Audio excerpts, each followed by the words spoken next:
Pedangdut Dewi Persik mengaku tidak pernah mendapatkan apapun dari Angga Wijaya setelah menikah.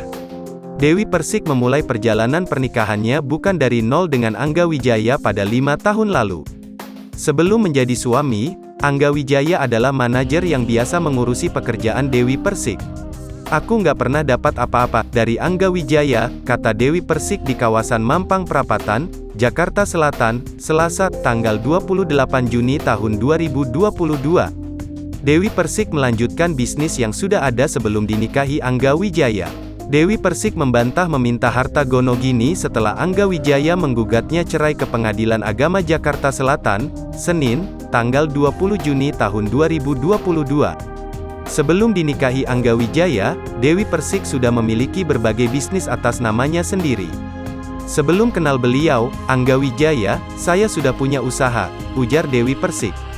Dewi Persik siap memberikan harta yang menjadi milik Angga Wijaya. "Jangankan minta harta gonogini, apapun yang dia minta akan saya berikan kalau memang hasil dari dia," ucap Dewi Persik. Muncul kabar, gugatan cerai itu ada karena Angga Wijaya malu tidak bisa memberi nafkah ke Dewi Persik. Dewi Persik membantah kabar tersebut. "Bukan faktor ekonomi," kata Dewi Persik di kawasan Antasari, Cilandak, Jakarta Selatan, Minggu, tanggal 26 Juni tahun 2022, malam. "Dewi Persik bukan cewek matre," lanjutnya. Dewi Persik menegaskan, Angga Wijaya tetap memberikan nafkah padanya.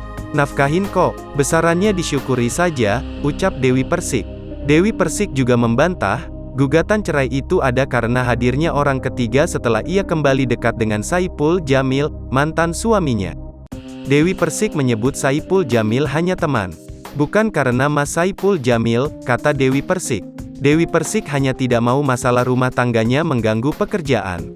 "Buat apa aku menangis? Aku kerja pagi, siang dan malam," ucapnya.